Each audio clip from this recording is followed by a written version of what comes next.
Hello and welcome back to my RC channel. I'm AndyRC and today I'm taking a look at two new versions of the Emax Hawk.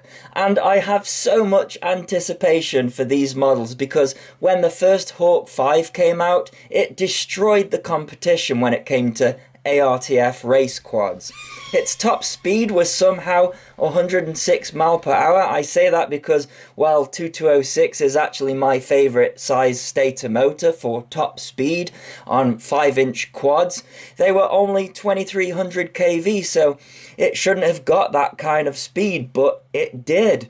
Then along with the AVAN props and a setup done by proper FPV pilots, as well as being affordable, it was a great model. I did my review of the Hawk 5 in March 2018, and I hear people still enjoying its performance today. But I'm afraid to announce that they have discontinued it. So, if you've been wanting one, then it's going to be difficult to get hold of one from this point. The same goes for the motors.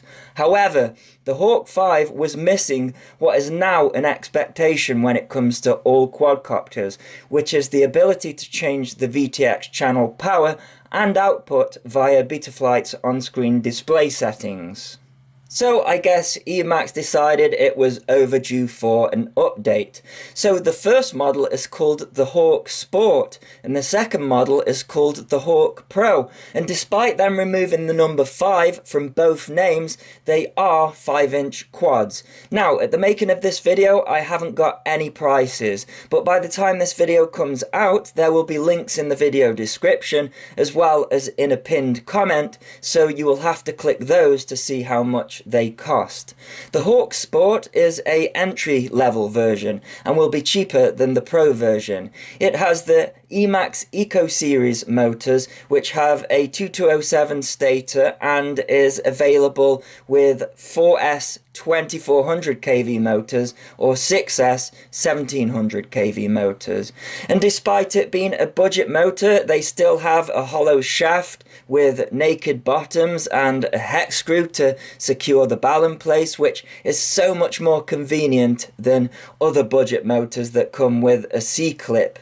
You can't see the hex screw because the frame has no hole to access it, which I like because it means it's not going to get caked in mud when I crash. The Pro also comes as a 4S and 6S version, but they are a more premium motor. They have sent me the Sport 4S version because I think beginners will most likely go for this rather than the 6S version. Many people tell me that they don't want to change to 6S as they don't want to buy new batteries, which is fair enough because lipos are expensive in general. But when people say to me, I'm not changing to 6S because the lipos are too expensive, that's only true because it's mostly top-end brands making 6S lipos, and when buying top-end lipos such as Tattoo or GMB, there are only a couple of dollars difference between the watt-hour equivalent 4S and 6S lipos. But there are a lot of budget brand 4S lipos, so maybe that's why people think there is such a big difference in price between 4S and 6S. The reason people go for high-end brands is because they can provide a higher current draw and therefore be punished without damaging the internal chemistry as much as a budget lipo, resulting in more cycles before it dies, because all lipos come to the end of their life. But if you are a beginner, you're probably going to crash a lot at first, and with this being a race copter, the battery is mounted underneath to make it lighter, but in a crash the lipo is going to be more exposed, as well as it being the thing that you land on, so it might be beneficial to buy those budget brand 4S lipos initially until you are more proficient. My advice though is to not buy a bind and fly until you have built a model yourself. Otherwise, when it breaks, you won't know how to fix it. Bind and flies are for people who know how to build but don't have the time to do so, and not the other way around. There is something important you need to know about the LiPo choice for these models. People buy into Emax because they give them to top FPV pilots to set up and tune the model so that you don't have to. But these models are fairly light, and I found out the hard way that they have been set up using specific LiPos. So the 6S versions of the Sport and Pro models were tuned to suit an 1100 to 1250 milliamp 6S LiPo. This confused me at first because a 1250 milliamp 6S LiPo is equivalent to a 1875 milliamp 4S LiPo, and there is a typo in both manuals that says the models are best suited to a 850 milliamp 4S. So I assumed that the 6S model would have been tuned with a 1050 milliamp LiPo because I've been receiving 6S models from other companies, and 1050 milliamp is usually the recommended LiPo because it's almost equivalent to a 1500 milliamp 4S when you reduce the kV. And because of the time difference coupled with my impatience, I didn't want to wait for Emax's reply on what LiPos were used to tune the models, so I used a 1050 milliamp 6S LiPo for the Pro model, and as soon as I armed it, it went straight into the sky on its own. Luckily, I quickly disarmed it, but if you are new to the hobby, you might not be used to this sort of thing, and you can actually have flyaways because of this. So make sure that you use at least an 1100 6S with the 1700 kV versions, because it flies superb once you have the right LiPo, as you will see later. The 4S version of the models were tuned using a 1500 milliamp LiPo, which for me is the standard size I use on a 4S race quad, as from the tests that I do, 1300 milliamp 4S LiPos can no longer provide enough current ever since 2207 stator motors were introduced. And on punch-outs, you could see the voltage dropping to 12 volts and hear the RPM of the motors decrease using a 1300 milliamp LiPo on a 2207 stator motor. Anyways, the takeaway from this is if you buy the 4S version of either model, then it's important to use a 1500 milliamp LiPo, and for the 6S versions you need an 1100 to 1250 milliamp LiPo, otherwise it's going to potentially get away from you. There's only 3 other differences between the Sport and the Pro model. The first is the camera, which on the Sport is an Emax branded Cadex Turbo Micro f2, and the canopy is slightly more translucent than the Pro as well. The Sport is just a tad lighter with a dry weight of 287 grams against the Pro, which has a dry weight of 294 grams.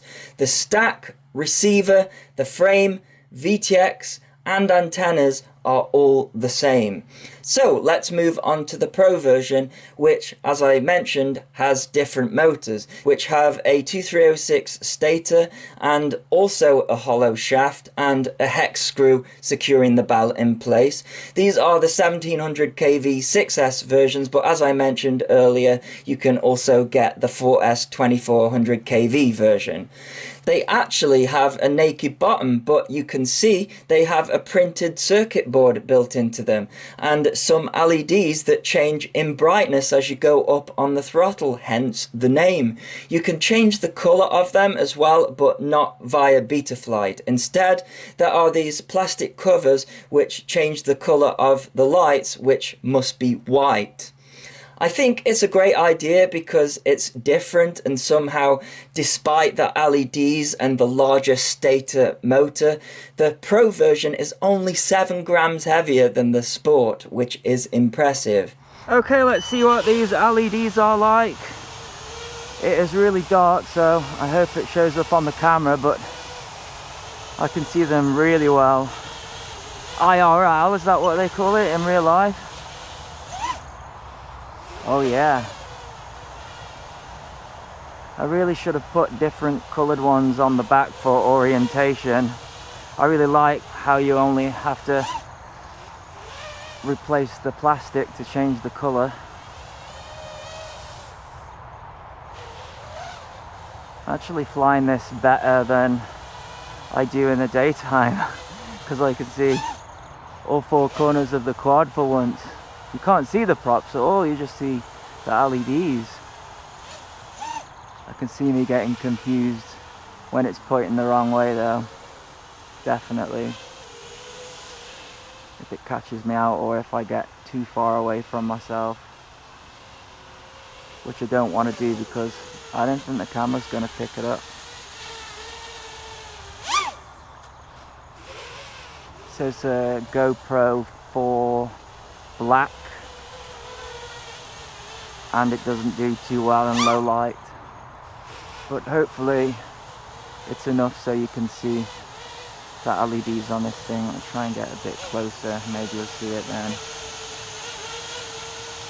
It lights the underneath of the props up.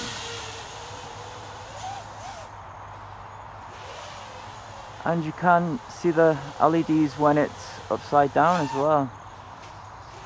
Yeah, that's awesome. Good job on that, Emax. Really like that idea. I haven't talked about the props yet, but both models come with a set of the 50-28 and 50-30 scimitar props. The manual says that you get a spare clockwise and counterclockwise prop for each of them, but both of my packages only came with one set. Both were tuned with the 50-28 props, because I asked Emax and they told me, so I'm using those on both of the models. I mentioned this before, but the pitch of the props are marked low, but in reality they are quite amp hungry. I've noticed lately that the last two numbers on props don't seem to correlate to their thrust as much as they're used to. 2.8 and 3.0 is supposed to be how far the prop moves in inches in one rotation. So the 5028 should move 2.8 inches each rotation, and the 5030 should move 3 inches each rotation. I've tested all of the scimitar props and I think the 5028 is my favorite, so I'm glad that they have tuned both models using that prop. The frame is really strong. I crashed both of them pretty hard a few times when misjudging speed runs, and both are still in one piece. Just like the Emax Buzz, there are decals on the arms, however neither came with a spare arm. I guess they are so confident that the arms aren't going to break, but I'm sure they will be available as a spare part to buy. There is no flex in them whatsoever, despite the model being fairly light, and it's using a sandwich plate system and what looks like individual arms. I'm happy to see a silicone mat and a decent grippy battery strap on both. I also really like that the stack is independently mounted and not connected to the arms via screws. This is really important because vibrations from the motors won't be as harsh on the flight controller, but the entire stack is soft mounted anyway, so it's doubly protected. The stack is the Mini Magnum V3, consisting of a 4-in-1 32-bit 35 amp ESC rated from 3 to 6S. The XT60 connector is cable tied to the frame, which holds it nicely in place.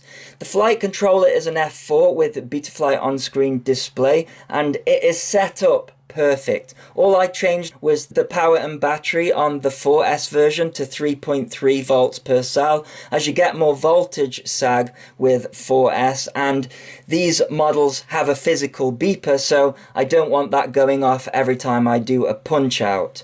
I won't take you through the Betaflight settings, however I'll add a card to the 4-inch Baby Hawk because other than the PIDs, everything is set up almost the same as that. You can also download the CLI dumps for each model from the Emax website. I will mention though that there are 5 UARTs in total with 2 spare. There are also 2 LEDs set up to change colour when the model arms, so they go from red to green, and there is a little window in the canopy so you can see them. The VTX has 37 channels and is power switchable from 25 milliwatt to 200 milliwatt via smart audio using UART 5, but just like the 4-inch version, it comes locked to 25 milliwatts and 25 channels out of the box. So to unlock it, it's a bit of a pain because the canopy is in the way of the button, so you have to undo these two back nuts and the canopy will lift up just enough to access the button. Then you have to press the button on the VTX while plugging in a LiPo, and you should get a U on the VTX's display, which means unlocked, and it's the same process to lock it back. It's using an MMCX pigtail SMA connector with the Emax right-hand polarized nano antenna. I really like this antenna. It's coaxial semi-rigid, so you can bend it to suit the angle of your camera. This is the bind and fly version, which comes with a D8 receiver. You can just about access the bind button without taking the canopy off, and the active element of its antenna pokes out the back, and it's just short enough not to get mangled by the props. The range is good for about 200 meters, which should be fine for a racetrack, but if you want to go any further, then they sell all versions as a plug and fly, so you can add your own receiver if you want to. The camera in the Pro version has an Emax branded Cadex Ratel with a custom 2.1mm m8 lens rather than the usual M12 version, so that it can fit into the smaller canopy. It has camera controls connected on the UART5, and the Sport also has camera controls hooked up on the same UART, which is a really nice touch. As this is a race copter, the camera angle goes from about 20 degrees to what looks like around 60 degrees. The canopy has two holes in the top to fit a GoPro Hero mount, which you can buy as an accessory from Emax's website.